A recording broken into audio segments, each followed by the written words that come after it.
الحمد لله حمدا موافيا لنعمه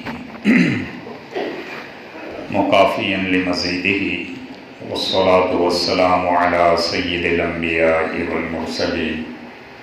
أما بعد، فأعوذ بالله من الشيطان الرجيم. بسم الله الرحمن الرحيم. يا أيها الذين آمنوا إنما الخمر والميسر والأنصاب والأزلام رجس من عمل الشيطان فاجتنبوه لعلكم تفلحون. صدق الله العظيم. يا رب صل وسلم دائما أبدا على حبيبك خير الخلق كلهم. يا رب صل وسلم دائما أبدا على حبيبك خير الخلق كلهم. یا رب صل وسلم دائما ابدا علی حبیبک خیر الخلق کلہم. بزرگان محترم، اللہ رب العزت کا بے انتہا کرم اور احسان ہے کہ اللہ رب العزت نے مجھے اور آپ کو ایک مبارک دن میں، مبارک جگہ میں اور مبارک مجلس میں جمع فرمایا. جیسے آج جمعہ کا دن ہے جو دنوں کا سردار ہے اور مومنین کی اور مسلمانوں کی عید بھی ہے. جگہوں کو اگر دیکھا جائے تو جگہوں کی سردار بابرکت جگہ یہ مسجد ہے اور اللہ کا گھر ہے. مجلسیں اگر دیکھی جائے تو دنیا کی تمام مجلسوں میں سب سے بابرکت مجلس یہ دین کی مجلسیں ہیں، اللہ کے ذکر کی مجلسیں ہیں اور اللہ اور اس کے رسول کے مذاکرے کی مجلسیں ہیں. پھر جمعہ کے دن میں ایک ایسی گھڑی بھی ہوتی ہے کہ جس میں اللہ رب العزت مسلمانوں کی، مومنین کی مغفرت فرماتے ہیں. یہ ساری چیزوں کو اگر دیکھا جائے، جمعہ کا دن، مجلس، مسجد اور قبولیت کی گھڑیوں کو اگر دیکھا جائے تو ان ساری چیزوں کو جمع کر کے ہم اللہ رب العزت سے یہ نیک فعلی لے سکتے ہیں، بلکہ اللہ کی ذات سے یقین کر سکتے ہیں کہ یقیناً اللہ رب العزت میری اور آپ کی مغفرت کرنا چاہ رہے ہیں. اللہ رب العزت مجھے اور آپ کو اپنا محبوب اور پسندیدہ بنانا چاہ رہے ہیں. ظاہر سی بات ہے کہ اگر اللہ رب العزت کا پسندیدہ بننا ہے، اللہ کا محبوب بننا ہے، تو اللہ کے حکموں کے مطابق اور اللہ کے رسول صلی اللہ علیہ وسلم کی سنتوں کے مطابق زندگی گزارنی ہوگی. اللہ رب العزت نے مجھے اور آپ کو اس دنیا میں زندگی گزارنے کے لیے نہیں، زندگی بنانے کے لیے. اور زندگی بنانے کا مقصد یہ ہے کہ میں اور آپ اللہ کی عبادت کرنے لگ جائیں. اللہ نے جن کاموں کو کرنے کا حکم دیا اس کو کرنے والے بن جائے اور جن کاموں سے منع کیا اس سے ہم رکنے والے بن جائیں. یہ مقصد ہے زندگی کا. ایک جگہ اللہ رب العزت نے فرمایا وَمَا خَلَقْتُ الْجِنَّ وَالْإِنسَ إِلَّا لِيَعْبُدُونَ کہ میں نے جناتوں اور انسانوں کو اپنی عبادت یا اپنی پہچان اور معرفت کے لیے پیدا کیا. اللہ کی عبادت، اللہ کی پہچان، اللہ کی معرفت یہ اللہ کے حکموں پر چلنے پر ہوگی، اللہ کے حکموں کی پیروی کرنے پر ہوگی. پیارے حبیب محمد رسول اللہ صلی اللہ علیہ وسلم کے طریقے زندگی میں لانے پر ہوگی۔ اگر میں اور آپ چاہے کہ اللہ کا حکم ٹوٹتا ہے ٹوٹنے دو، اللہ کے رسول صلی اللہ علیہ وسلم کا طریقہ چھوٹتا ہے چھوٹنے دو، تو اس سے مقصد زندگی حاصل نہیں ہو سکتا۔ میرے اور آپ کے دنیا میں آنے کا مقصد کبھی بھی حاصل نہیں ہو سکتا۔ یہاں آنے کا مقصد ہی یہی ہے کہ میں اور آپ اللہ کے حکموں کے مطابق زندگی گزارے، اور اللہ اور اس کے رسول نے جن چیزوں سے روکا ہے اس سے رک جائے۔ اسے تقوی والی زندگی بھی کہہ سکتے ہیں، کہ تقوی کہتے ہیں امتثال اوامر، یعنی اللہ کے حکموں کو ماننا، اور اجتناب نواہی، یعنی اللہ رب العزت نے جن چیزوں سے روکا اس سے رکنا۔ تقوی کی مثال حضرت عمر فاروق رضی اللہ تعالیٰ عنہ یہ دیتے ہیں کہ جیسے آدمی جنگل میں کانٹے دار جھاڑیوں کے درمیان سے چل رہا ہو تو کیسے چلتا ہے؟ اپنے کپڑوں کو سمیٹ لیتا ہے کہ کوئی کانٹا کپڑے میں نہ چبھ جائے، کوئی کانٹا پیر اور ہاتھ کو نہ لگ جائے، تو کتنا بچا کے ان کانٹوں سے اور خاردار جھاڑیوں سے نکلتا ہے۔ تو کہا تقویٰ ایسے ہی ہے کہ گناہوں سے بچتے بچاتے، مشتبہ چیزوں سے بچتے بچاتے انسان اپنے منزل تک پہنچے، یہ تقویٰ ہے۔ اور تقوی والی زندگی نصیب ہوگی اللہ کے خوف سے اور اللہ کے ڈر سے۔ جب تک میرے اور آپ کے دل میں اللہ کا خوف اور اللہ کا ڈر نہیں ہوگا، تب تک میں اور آپ اللہ کے حکموں پر نہیں آ سکتے۔ تقویٰ اور اللہ کا ڈر ہی ایک ایسی چیز ہے جو انسان کو نیکیوں پہ لا کر جماتی ہے اور گناہوں سے بچاتی ہے۔ ورنہ اگر دل میں تقویٰ نہیں ہے، اللہ کا ڈر اور خوف نہیں ہے، تو پھر میں اور آپ نہ نیکی پہ جم سکتے ہیں نہ ہی گناہوں سے بچ سکتے ہیں۔ جو آیت کریمہ آپ کے سامنے پیش کی گئی اس میں 4 گناہوں کو ذکر کیا گیا۔ یہ 4 گناہ ایسے ہیں کہ بنا تقوی کے اور بنا اللہ کے خوف کے اس سے بچا نہیں جا سکتا ہے۔ اللہ رب العزت فرما رہے ہیں یا ایھا الذین آمنوا، اے ایمان والو، انما الخمر والمیسر والانصاب والازلام، یہ 4 گناہ کا ذکر کیا۔ شراب پینا، جوا کھیلنا، بتوں کا ادب کرنا، اور پانسے ڈالنا یعنی قسمت آزمانا، کسی سے قسمت معلوم کرنا، یہ 4 گناہ رجس من عمل الشیطان، یہ شیطان کے گندے کاموں میں سے ہے، شیطان کے گندے کاموں میں سے ہے۔ پھر اللہ رب العزت فرما رہے ہیں فَاجْتَنِبُوهُ، کہ تم ان سے بچو، ان سے پرہیز کرو، لَعَلَّكُمْ تُفْلِحُونَ، تاکہ تم کامیاب ہو جاؤ، تاکہ تم کامیاب ہو جاؤ۔ تو اللہ رب العزت نے جو خطاب کیا یا ایھا الذین آمنوا سے کہ اے ایمان والو، تو یہ خطاب مجھے اور آپ کو ہے، ساری انسانیت کے ایمان والوں کو ہے۔ ایمان کی صفت اللہ نے ذکر کر کے یہ بتانا چاہا کہ جس کے دل میں ایمان ہوگا، جس کے دل میں ایمان ہوگا وہ ان 4 گناہوں کو کبھی بھی نہیں کرے گا، ان 4 گناہوں کو کبھی بھی نہیں کرے گا۔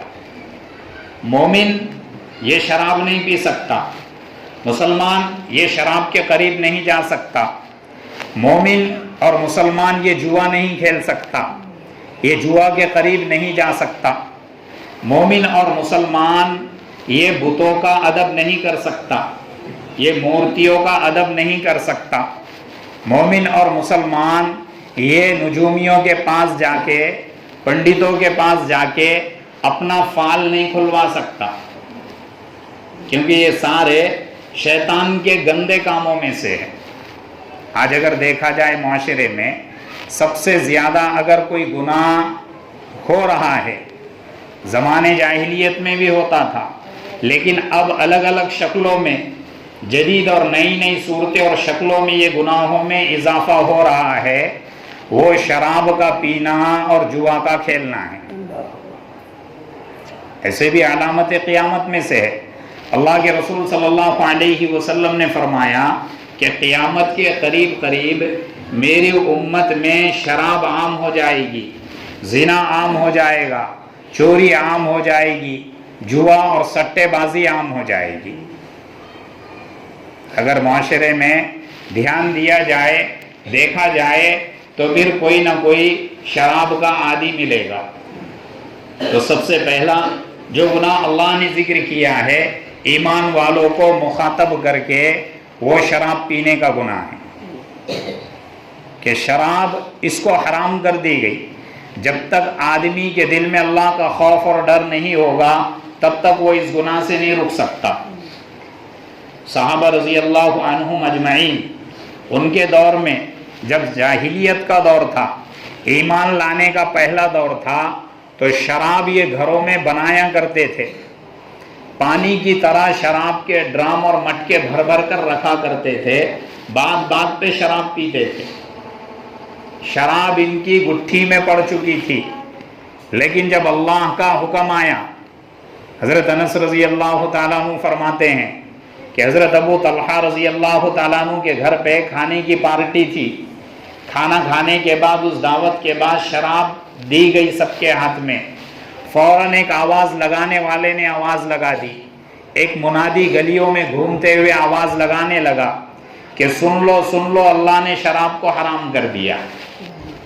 کیا کر دیا؟ شراب کو حرام کر دیا۔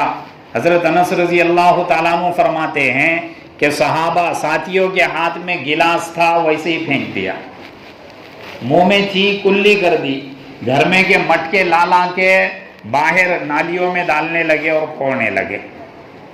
یہ اللہ کے خوف کے بنا نہیں ہو سکتا، یہ اللہ کے ڈر کے بنا نہیں ہو سکتا۔ صحابہ کے اندر تقوی اور خوف حد درجے بیٹھا ہوا تھا۔ میں اور آپ اگر رہے ہوتے تو چور راستے نکالے ہوتے، بہانے بتائے ہوتے کہ اس کی عادت ہے چھٹتی نہیں، کیا کریں گے، اس کی عادت ہے چھٹتی نہیں، کیا کریں گے۔ صحابہ کی گٹھی میں یہ چیز بیٹھی تھی، لیکن جب اللہ کا حکم آ گیا تو ایک بولنے میں ساری شراب پھینک دی اور سب نے شراب پینا چھوڑ دیا۔ یہ تقوی کے بنا نہیں ہو سکتا۔ حضرت عمر فاروق رضی اللہ تعالی عنہ جب سعد ابن ابی وقاص رضی اللہ تعالیٰ عنہ کو کسریٰ فتح کرنے کے لیے بھیج رہے تھے، تو آپ نے ان کو ایک وصیت کی، کہا کہ سعد ابن ابی وقاص اپنے زندگی میں تقوی کو لازم کر لو، اللہ کے ڈر اور خوف کو لازم کر لو، تقوی کے بنا تم دشمنوں پر قابض نہیں ہو سکتے۔ پھر ایک بات ذکر کی کہ اگر گناہوں میں ہم اور فاسق فاجر ایک جیسے ہو جائے، گناہوں میں ہم اور دشمن کافر فاسق فاجر سب ایک جیسے ہو جائے تو پھر اللہ دشمنوں کو ہمارے اوپر مسلط کر دے گا۔ اللہ دشمنوں کو ہمارے اوپر کیا کر دے گا؟ مسلط کر دے گا۔ تو یہ ہے تقوی، اللہ کا خوف پیدا کرے، اپنے زندگی میں تقوی پیدا کرے۔ شراب کی ایسی بھی نحوست ہی ہے۔ ایک حدیث میں اللہ کے رسول صلی اللہ علیہ وسلم نے فرمایا کہ جب آدمی شراب پیتا ہے تو اس وقت وہ مومن نہیں رہتا، اس کے دل سے ایمان نکل جاتا ہے۔ 3 لوگوں کا ذکر کیا حدیث میں کہ جب مومن اور مسلمان زنا کرتا ہے تو ایمان اس کے دل سے نکل کر چلے جاتا ہے۔ جب مومن اور مسلمان شراب پیتا ہے تو ایمان اس کے دل سے نکل کر چلے جاتا ہے۔ جب مومن اور مسلمان چوری کرتا ہے تو ایمان اس کے دل سے نکل کر چلے جاتا ہے۔ اور ایک حدیث میں تو یہاں تک بات ذکر کی گئی ہے کہ جو شخص شراب پیتا ہے 40 رات تک اللہ اس سے ناراض رہتے ہیں۔ کتنے رات تک؟ 40 راتوں تک اللہ اس سے ناراض رہتے ہیں۔ اگر ان 40 راتوں میں اس نے توبہ نہیں کی، اس کا انتقال ہو گیا تو کفر پر مرے گا۔ کس پر مرے گا؟ کفر پر مرے گا۔ اور اگر اس نے توبہ کر لی، کیا کر لی؟ توبہ کر لی، پھر دوبارہ اس نے شراب پی لی، توبہ کو توڑ دیا، توبہ کو توڑ دیا، تو حدیث میں آتا ہے اللہ کے رسول صلی اللہ علیہ وسلم نے فرمایا کہ اللہ کے ذمے یہ ہے کہ اس کو طینۃ الخبال سے پلائے گا۔ طینۃ الخبال، اسما بنت یزید کہتی ہے کہ میں نے اللہ کے رسول سے پوچھا کہ اللہ کے رسول یہ طینۃ الخبال کیا ہے؟ اللہ کے رسول صلی اللہ علیہ وسلم نے فرمایا صدید اہل النار، جہنمیوں کا پیپ اور خون ہے، جہنمیوں کا پیپ اور خون ہے۔ تو یہ شراب کی نحوست ہے، یہ شراب پینے کی نحوست ہے کہ دل سے کیا نکل جاتا ہے؟ ایمان نکل جاتا ہے۔ اللہ اس گناہ سے ہماری اور سارے امت مسلمہ کی حفاظت فرمائے۔ آج کے دور میں تو جدید جدید شکلیں اور نام دیے جاتے ہیں، نام کے بدلنے سے حقیقت نہیں بدلتی۔ شراب کے نام دیتے، کبھی اس کو شیمپین کہتے ہیں، کبھی بیئر کہتے ہیں، کبھی وسکی کہتے ہیں، کبھی ووڈکا کہتے ہیں۔ پیشاب کو اگر خوبصورت گلاس میں رکھ لو تو پانی نہیں بن جاتا، نالی کے غلاظت کو اگر چاندی کے کور میں لپیٹ لو، سونے کی پالش دے دو، اس سے وہ سونا اور چاندی نہیں بن جاتا۔ ارے بنتا ہے، پیشاب پیشاب رہے گا، جو اس کی حقیقت ہے حقیقت ہی رہے گی۔ تو شراب شراب ہی رہے گی، چاہے زمانہ کچھ بھی نام بدل کر لوگوں کو پلا دے، وہ حرام ہی حرام رہے گا۔ پھر دوسری چیز ذکر کی، میسر، میسر کہتے ہیں جوئے کو، سٹہ جسے کہتے ہیں، بیٹنگ لگانا، شرط لگانا پیسوں کے ساتھ، اس کی بھی آج نئی نئی شکلیں اور جدید شکلیں آ رہی ہے۔ پہلے ہوتا تھا پیسوں کو پیسے لگا کے ہار جیت کا فیصلہ کرتے تھے، پھر جیت پہ جیت لگا کے پیسوں کا فیصلہ کرتے تھے، شرطیں لگاتے تھے۔ لیکن آج کل الگ الگ شکلیں آ رہی ہے جس میں نوجوان لوگ سب سے زیادہ ملوث ہو رہے ہیں۔ ایک تو رمی گیم ہے موبائل پہ جو چلتا ہے، یہ جوا اور سٹہ ہے، اس کا کھیلنا بھی حرام ہے اور اس کا پہنچانا بولنا بتانا بھی حرام ہے۔ میسر یہ سٹے میں آتا ہے، جوئے میں آتا ہے۔ بہت سے گیم ایسے ہوتے ہیں کہ جس میں پیسے وغیرہ لگائے جاتے ہیں، یہ بھی جوا میں شامل اور شریک ہے۔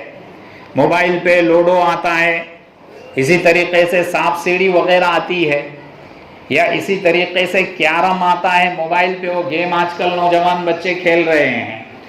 کیرم کے بارے میں یہ ہے کہ اگر کوئی شرط کے ساتھ اگر کھیلے تو گویا کہ اس نے خنزیر کا گوشت کھایا۔ کس کا گوشت کھایا؟ خنزیر کا گوشت کھایا۔ اور اگر جو بنا شرط کے کھیلے تو گویا کہ اس نے خنزیر کی چربی پی، چربی والی چیز کھائی۔ کوئی پسند کرے گا اس کو؟ ارے کوئی پسند کرے گا خنزیر کا گوشت کھانا، اس کی چربی کھانا؟ سن کر آدمی کو ایک اباحت اور کراہت پیدا ہو جاتی ہے، آدمی کی طبیعت گھن اور بدبو محسوس کرتی ہے۔ یہ تو موبائل کے گیمز ہے، یہ موبائل کی سٹہ بازی اور بیٹنگ ہے۔ اور جو عام بچے وغیرہ کھیلتے ہیں جن میں موبائل وغیرہ نہیں ہے، جیسے پیسے پہ پیسہ لگانا، چٹ پٹ کھیلنا، چھوٹا سا ایک گڈھا بنانا، پیسے جمع کر کے لے کے اس میں پھینکنا، اور پھر جس نے جتنے پیسے ڈالے وہ اس کے ہو جائے، یہ بھی جوا ہے، یہ بھی حرام اور ناجائز ہے۔ اس لیے اس سے بچے، یہ نہ کھیلے، اس سے بچے، یہ نہ کھیلے۔ اسی طریقے سے چھوٹی چھوٹی دکانوں پہ چٹھیاں اٹھائی جاتی ہے، بچوں کی چیزیں لگائی جاتی ہے، 1 روپے میں ایک چٹھی اٹھی، چٹھی میں جو چیز نکلتی ہے وہ بچوں کو دیتے ہیں۔ یہ بھی جوا ہے، یہ بھی سٹہ بازی ہے، یہ بھی حرام اور ناجائز ہے۔ اس سے بھی بچے، اس سے بھی بچے۔ قرآن کریم میں جہاں پہ ان گناہوں کا ذکر کیا، رجس کا لفظ استعمال کیا۔ کس کا؟ رجس، گندگی کو کہتے ہیں۔ اور ایک دوسری جگہ جہاں پہ دوسری چیزوں کو ذکر کیا، تو وہاں بھی رجس کا لفظ استعمال کیا. کان کھول کر سن لو, سمجھ میں آ جائے گا کہ گناہ اور یہ گناہوں کی نحوست کیسی ہے. الا ان یکون میتۃ او دما مسفوحا او لحم خنزیر, یہاں کا ان کو بھی رجس سے تعبیر کیا, جہاں پہ حرام چیزوں سے منع کیا گیا, یہ حرام چیزوں کا ذکر کیا تو اس میں یہ تعبیر کیا کہ ایک مرا ہوا جانور کھانا حرام ہے, مرا ہوا جانور کھانا حرام ہے, خون کا پینا حرام ہے, خون کا پینا حرام ہے, خنزیر یعنی سور کا گوشت کھانا حرام ہے. ارے یہ تین چیزیں حرام ہیں یا نہیں ہیں؟ یہ تین چیزیں حرام ہیں. سن کر کیسے محسوس ہو رہا ہے؟ ارے کسی کی طبیعت خوش ہوگی؟ ایمان والے کی طبیعت تو کبھی خوش نہیں ہوگی. تو جہاں پہ شراب جوا کا ذکر کیا اس کو بھی رجس سے تعبیر کیا, اور جہاں پہ ان تینوں کا ذکر کیا رجس سے تعبیر کیا. گویا یہ کہ شراب پینے والا, شراب پینے والا, جوا کھیلنے والا, شراب پینے والا, جوا کھیلنے والا مرا ہوا جانور کھانے کے برابر ہے, خون پینے کے برابر ہے, سور کا گوشت کھانے کے برابر ہے. یہ اتنی بڑی بڑی نحوست ہے ان چیزوں کی, ان گناہوں کی یہ اتنی بڑی بڑی کیا ہے نحوستیں ہیں. اس لیے ہم بچے, خصوصاً نوجوان بچے, چھوٹے چھوٹے چیزوں کو لے کر ایسا نہیں کہ پیسے نظر آ جائیں گے, تھوڑی سی چلر نظر آ جائیں گی, یہ جوا ہے اس سے بچے, یہ نہ کھیلے.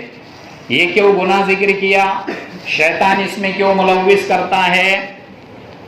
آگے آیت میں ذکر کیا کہ شیطان یہ چاہتا ہے کہ اس کے ذریعے سے تمہارے اندر, اس کے ذریعے سے تمہارے اندر, تمہارے دلوں میں دشمنی پیدا کرے اور بغض پیدا کرے. دو چیزیں, یہ جوا کھیلنے سے, سٹا کھیلنے سے ساری جائیداد کس پہ لگ جاتی ہے؟ داؤ پہ لگ جاتی ہے. ایسے واقعات ہمارے سامنے ہیں, آنکھوں دیکھے چشم دید واقعات ہے کہ سٹا اور جوا میں جس نے اپنے بال بچوں کو داؤ پہ لگا دیا ہے, ایسے بھی ہے واقعات. تو جوا کوئی اچھی چیز نہیں ہے, ظاہراً پیسہ آتا جاتا نظر آتا ہے, اس میں چھوٹی سی چلر 1-2 روپیے آتی جاتی نظر آئیں گی, لیکن ہمیشہ کی نحوست پیچھے پڑ جائے گی. تو اس کی دو نحوستیں, ایک تو یہ ذکر کی کہ اس کے ذریعے سے شیطان ایک دوسرے کے دل میں عداوت دشمنی پیدا کراتا ہے اور بغض پیدا کراتا ہے, ایک دوسرے سے حسد, ایک دوسرے سے جلن, ایک دوسرے سے کینہ کپٹ. یہ دو چیزیں تو ہو گئی. بعد میں اور دو چیزیں ذکر کی کہ ان گناہوں کے ذریعے سے شیطان اللہ کے ذکر سے غافل کرانا چاہتا ہے اور نمازیں چھڑوانا چاہتا ہے. آپ دھیان دو, شراب پینے والا اللہ کو یاد کر سکے گا؟ جوا کھیلنے والا اللہ کو یاد کر سکے گا؟ شراب پینے والا نمازوں کو آ سکے گا؟ جوا کھیلنے والا نمازوں کو آ سکے گا؟ نہیں آ سکے گا. یہ شیطان کے سارے داؤ پیچ ہے. اس لیے ہم اس سے کیا کرے؟ بچے. بعد کے جو 2 گناہ ذکر کیے اس کو شارٹ کٹ میں بتا دیتا ہوں. ایک انصاب یعنی بتوں کا ادب احترام کرنا, مورتیوں کا احترام کرنا, یہ بھی گناہ ہے, شیطان کا کام ہے, اس سے بھی بچے. اور ازلام کہتے ہیں فال کھلوانے کو. زمانے جاہلیت میں اگر کوئی سفر کرتا, سفر میں نکلنا ہوتا تو 3 تیر ترکش میں ہوتے جس میں تیر رکھے جاتے. ایک تیر پہ ہاں لکھا ہوتا, ایک تیر پہ نہ لکھا ہوتا, اور ایک تیر ایسے ہی رہتا. تو آنکھ بند کر کے نکال دیتے یا نجومی کوئی کاہن نکال کے دے دیتا. اگر ہاں کا تیر نکلا تو سفر کرتے, نہ کا تیر نکلا تو سفر سے رک جاتے. سمجھتے کہ یہ نحوست ہے. تو اس میں فال کھلوانے والی ساری چیزیں آئیں گی. پنڈت اور نجومیوں کے سامنے ہتھیلی بتا کے قسمت بتانا, قسمت کھولنا, یہ بھی حرام ہے. وہاں پہ طوطے وغیرہ بیٹھے ہوتے ہیں, طوطوں کے ذریعے سے, مٹھو کے ذریعے سے بولنے لگوانا, یہ بھی فال کھلوانا ہے. اخبارات میں چھوٹے چھوٹے کالم بنے ہوتے ہیں کہ آج کے دن تمہاری یہ قسمت ہے, تمہاری یہ قسمت ہے. موبائل پہ آج کل وہ پورے ایپ وغیرہ آتے, اس کے ذریعے سے قسمت دیکھنا کہ کون سا دن ہے, کیا ہے, میرا کون سا پرندہ ہے, میرا کون سا جانور ہے. یہ سب فال کھلوانے میں آتے ہیں. یہ سب نحوست کی چیزیں ہیں. کوئی اگر آ جائے آتے ہی لائٹ چلے جائے تو بول دے کہ تیرے آنے سے لائٹ چلی گئی، یہ بھی حرام ہے۔ تو آیا تو بارش رک گئی، تو آیا تو تو بڑا پنوتی ہے، تو آیا تو میرے کام ہوتے ہی نہیں۔ بے نفع اور نقصان کی مالک تو اللہ کی ذات ہے، مخلوق میں نہیں، اللہ مؤثر بالذات ہے، اللہ تاثیر ڈالنے والے نفع اور نقصان کی۔ تو یہ وہ گناہ ہیں جس سے ہم کو بچنا چاہیے، سب کوشش کریں گے۔ اللہ رب العزت مجھے بھی عمل کی توفیق عطا فرمائے اور آپ کو بھی۔